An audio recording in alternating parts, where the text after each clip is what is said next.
Friends, welcome back to my YouTube channel the SCP study. हम पढ़ रहे थे राजस्थान का एकीकरण। तो उसके अंदर हमने 7 चरणों में से 2 चरण पढ़ लिए थे। आज हमने पढ़ना है तीसरा चरण, जिसका नाम आता है संयुक्त राजस्थान। तो अब हम पढ़ते हैं तीसरे चरण के बारे में कि उसके अंदर कौन सी रियासत का गठन होता है, कौन सी रियासत मिलती है इसके अंदर राज प्रमुख कौन से बनाए जाते हैं, उपराज प्रमुख, प्रधानमंत्री और अन्य मंत्री कौन कौन से बनाए जाते हैं, उन सब के बारे में। तो चलिए शुरू करते हैं।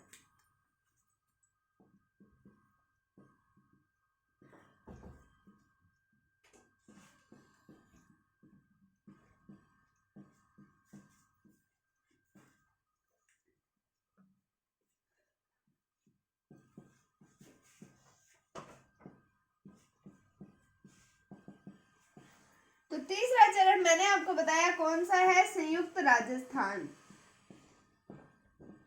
मतलब तीसरे चरण के अंदर संयुक्त राजस्थान का निर्माण हुआ। और कब हुआ? 18 अप्रैल 1948 ईस्वी को। 18 अप्रैल 1948 ईस्वी को संयुक्त राजस्थान का निर्माण हुआ। हमने जब पिछला राजस्थान संघ पढ़ा था तो उसमें हमने पढ़ा कि 9 रियासतों का गठन किया गया, 9 रियासतों का विलय किया गया था राजस्थान संघ के अंदर। और हमने जब पढ़ा था कि एक जो भारत का रियासती सचिवालय था, भारत सरकार द्वारा बनाया गया रियासती सचिवालय, उसने कहा था कि जिस प्रदेश की जनसंख्या, जिस रियासत की जनसंख्या 10 लाख से ज्यादा हो और इनकम जो है वो 1 करोड़ से ज्यादा हो, तो वो स्वतंत्र रह सकती हैं। उसके अंदर हमने राजस्थान की 4 रियासतों के बारे में पढ़ा, मेवाड़, मारवाड़, जयपुर और बीकानेर। तो ये 4 रियासतें जो थी ये इस क्राइटेरिया को पूरा करती थी। अब ये जो संयुक्त राजस्थान है, इसके अंदर जो राजस्थान संघ की 9 रियासतें हैं उनके साथ में मेवाड़ रियासत को शामिल किया जाता है। अब मेवाड़ रियासत, अब आप लोग भी हैरान हो रहे होंगे कि कैसे मेवाड़ रियासत को शामिल किया गया। ये तो स्वतंत्र रह सकती है। साथ में हमने जो समस्याएं पढ़ी थी, जो राजस्थान के एकीकरण के अंदर समस्याएं उत्पन्न हो रही थी, उसमें हमने पढ़ा था कि मेवाड़ का जो गौरवपूर्ण इतिहास था, इसमें महाराणा प्रताप, महाराणा कुंभा जैसे हमने महान राजाओं के बारे में पढ़ा था जब मैंने आपको मेवाड़ की हिस्ट्री पढ़ाई थी। तो उम्मीद है आपने वो वीडियोस देखी होंगी। अगर आपने नहीं देखी है तो आप जाके उनको भी देख लीजिए। वो भी एग्जाम की दृष्टि से बहुत महत्वपूर्ण टॉपिक है, मेवाड़ का इतिहास। तो अब इसके अंदर मेवाड़ का जो गौरवपूर्ण इतिहास था, उसके कारण मेवाड़ के जो राजा थे भूपाल सिंह, वो ये कह रहे थे कि हम अपना विलय कैसे कर लें एक भौगोलिक प्रदेश को। हमने इतना स्ट्रगल किया है, हमारे यहाँ पर इतने सारे राजा हुए हैं, इतने महान शासक हुए हैं, हम उनके इतिहास को भुलाकर हम कैसे एक किसी प्रदेश के अंदर अपने को विलय कर ले और हमारा अस्तित्व मिटा दें। तो ऐसा तो नहीं हो सकता। लेकिन अब इस चरण के अंदर मेवाड़ का विलय हो गया। कैसे हुआ, अब हम वो देखते हैं।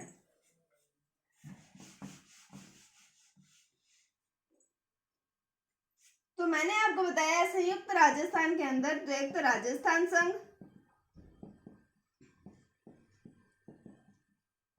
और इसके साथ में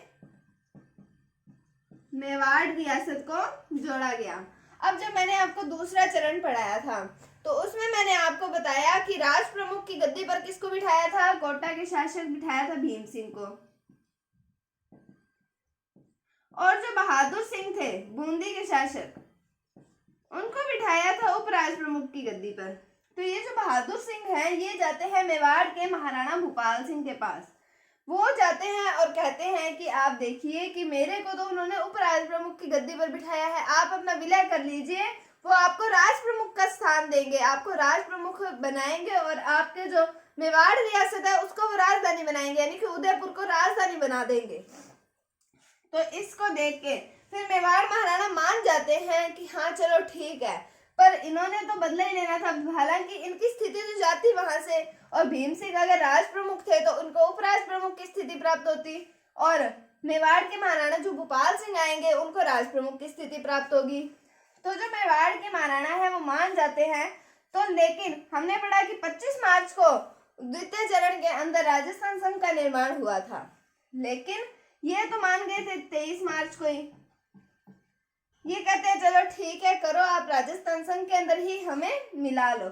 लेकिन जो कोटा के शासक आते हैं भीम सिंह, ये कहते हैं कि नहीं, हम क्यों उपराज प्रमुख की स्थिति पर जाऊं, मेरी रियासत भी तो बड़ी है, मेरे को आप राजधानी बनाओ, मेरे को राज प्रमुख बनाओ। इसलिए जो यहाँ पर एकीकरण करवा रहे हैं, जो महान हमारे नेता आते हैं, वो इनको कहते हैं कि आप एक बार रुक जाइए, आपका हम अलग से एकीकरण करेंगे, आपके लिए एक अलग से चरण होगा जिसका नाम होगा संयुक्त राजस्थान। तो इसलिए फिर उसमें राजस्थान संघ का निर्माण हुआ।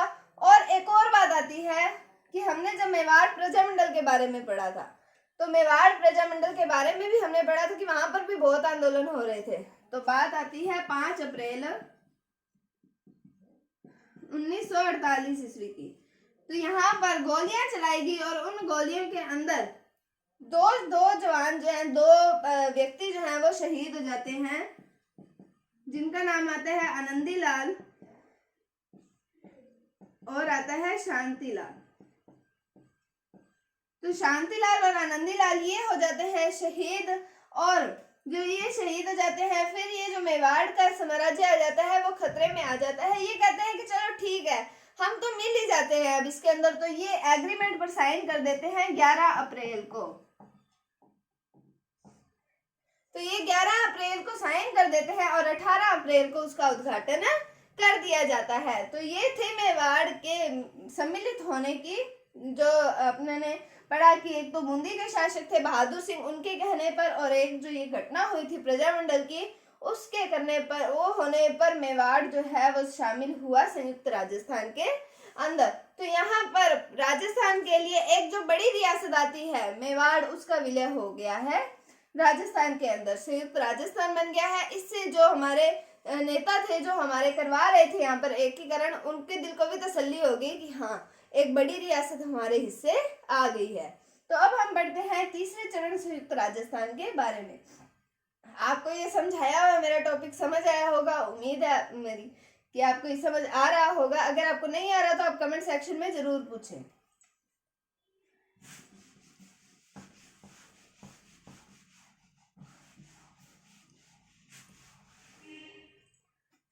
अब यहाँ पर राज प्रमुख की स्थिति पर ऑब्वियस सी बात है, किसको बिठाया जाएगा? भूपाल सिंह को। और वरिष्ठ उपराज प्रमुख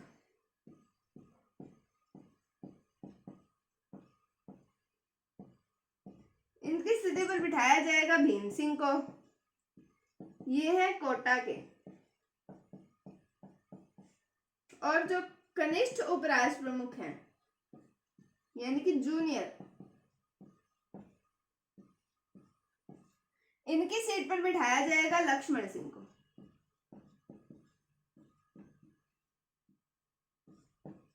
ये है डूंगरपुर के। तो यहाँ पर ये जो थी, मतलब पोस्ट दी गई थी, और एक प्रधानमंत्री की पोस्ट भी दी गई थी, वो दी गई थी माणिक्यलाल वर्मा को। अब जो माणिक्यलाल वर्मा है वो कहते हैं कि मैंने बहुत पंछीड़ा गीत गा लिए और अब मेरे को तो अब तो कोई पोस्ट दे दो। तो इनको प्रधानमंत्री की पोस्ट मिली थी और उप प्रधानमंत्री की पोस्ट मिली थी गोकुल लाल असावा को।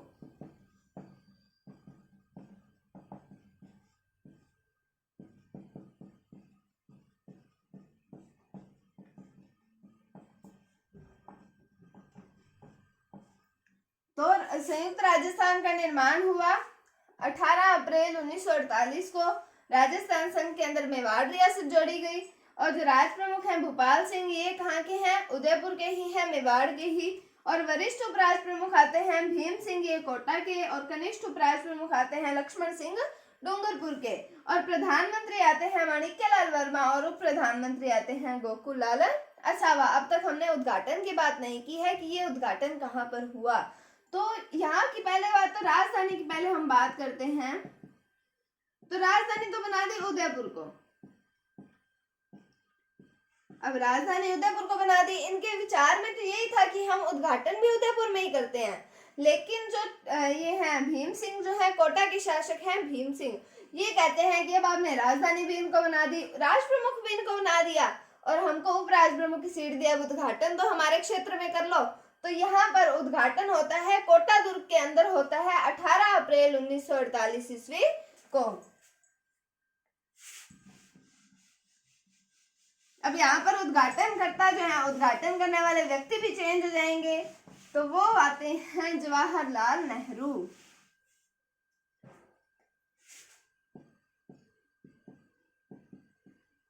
तो उद्घाटन होता है 18 अप्रैल 1948 ईस्वी को।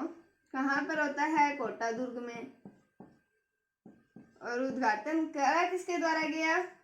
तो वो जवाहरलाल नेहरू के द्वारा।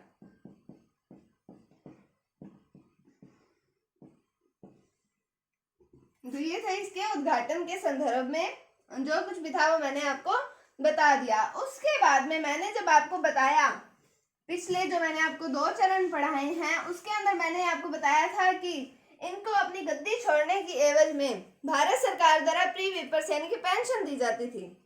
तो इनको जो मेवाड़ के महाराणा है भूपाल सिंह, इन्होंने खुद मांग की कि 20 लाख इनको प्री विपर्स दिए जाए। तो इनका जो क्राइटेरिया था, जो ज्यादा से ज्यादा इन्होंने देने थे वो तो थे 10 लाख की, 10 लाख तक तो हम दे देंगे। तो फिर कैसे दिए? इनकी मांग थी 20 लाख। अब इनको ये भी था कि बड़ी रियासत है, हमें इसको जाने भी नहीं देना और बाकी शासक गुस्सा भी ना हो जाए कि हाँ अगर हमने इनको 20 लाख रुपए दे दिए। तो ये क्या करते हैं? तो अब हम वो देखते हैं। तो मेवाड़ महाराणा ने 20 लाख प्री विपर्स की मांग की। अब मैंने आपको बताया कि वो मैक्सिमम 10 लाख तो देते ही थे कि किसी भी जो बड़े से बड़ा शासक आएगा उसको हम ज्यादा से ज्यादा 10 लाख प्री विपर्स दे देंगे। लेकिन इन्होंने तो मांग ही 20 लाख की कर ली। अब इसको पूरा भी करना जरूरी है क्योंकि इतनी बड़ी रियासत है, इसको जोड़ना है राजस्थान के अंदर, संयुक्त राजस्थान बनाना है। तो 20 लाख जो है इनको इन्होंने छोटे छोटे टुकड़ों में बांटा कि 10 लाख तो इनको जो प्री विपर्स देने ही है क्योंकि बड़ी रियासत है। तो 10 लाख तो दिए इनको प्री विपर्स। 5 लाख रुपए इनको इस तरीके से दिए कि इनको कह दिया कि आपके राज प्रमुख का वेतन है। इनको तो भले वैसे दिए कि दूसरे शासक जो थे उनको बताया कि इनका 5 लाख जो है वो जो इनका राज प्रमुख का वेतन है।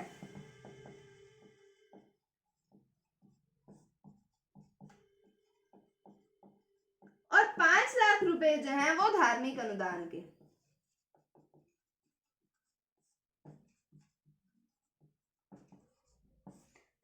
ये तो 20 लाख पूरे हो गए, 10 लाख, 5 लाख और 5 लाख। 10 लाख तो प्री विपर्स, 5 लाख राज प्रमुख का वेतन और 5 लाख धार्मिक अनुदान। तो ये हो गया इनके प्री विपर्स के बारे में। फिर हम आगे बात करते हैं कि इनके जो अन्य मंत्री आते हैं, हमने प्रधानमंत्री पढ़ा, उप प्रधानमंत्री पढ़े और राज प्रमुख, उप राज प्रमुख के बारे में भी पढ़ा। अब हम अन्य मंत्रियों की बात करते हैं। अन्य मंत्रियों में नाम आता है मोहनलाल सुखाड़िया,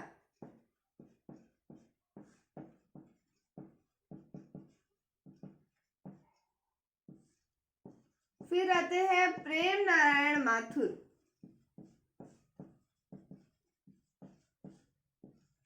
भूरेलाल बया, भोगीलाल पांड्या,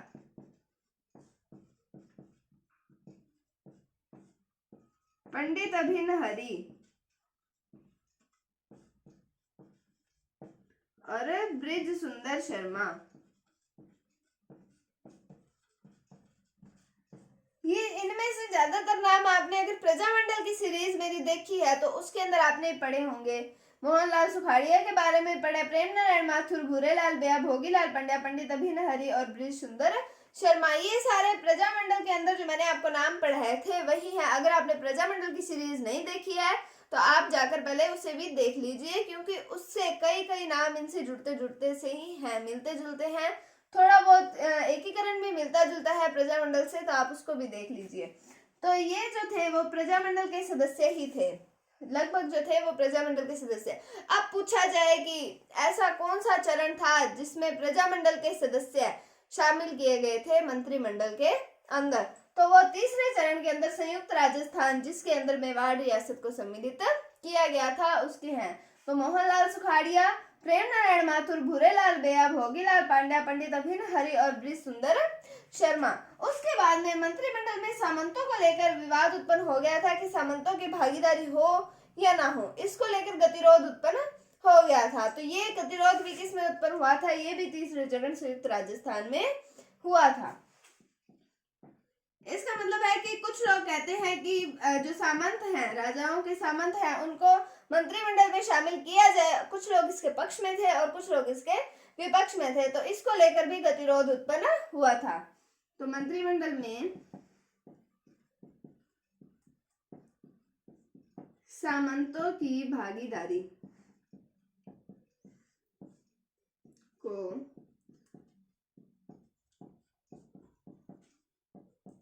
लेकर गतिरोध उत्पन्न हुआ।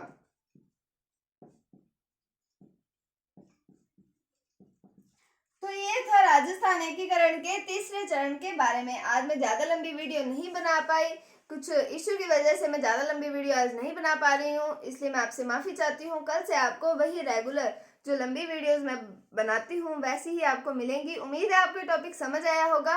आप हिस्ट्री को इस तरीके से मत याद कीजिए कि आपको इसको रटना है, आप इसको समझ कर याद कीजिए। मेरे पास कई कमेंट्स आए थे कि हमें हिस्ट्री याद नहीं होती, इतने सारे सन है। आप इसको एक स्टोरी के रूप में याद करेंगे तो आपको अच्छे से याद हो जाएगी। ये आप इसको रिवाइज, जितना रिवाइज करेंगे फिर आप इसको भूल कर भी भूल नहीं पाओगे। हिस्ट्री ऐसी चीज है। तो उम्मीद है आपको ये समझ आया होगा। अगर आपको डाउट है तो आप कमेंट सेक्शन में पूछ सकते हैं। अगर आपको वीडियो थोड़ी सी भी अच्छी लगी है, थोड़ी सी भी हेल्पफुल लगी है तो इसे लाइक कीजिए, शेयर कीजिए और चैनल पर नए हैं तो इसे सब्सक्राइब जरूर कीजिए। Thank you, thanks for watching, bye bye.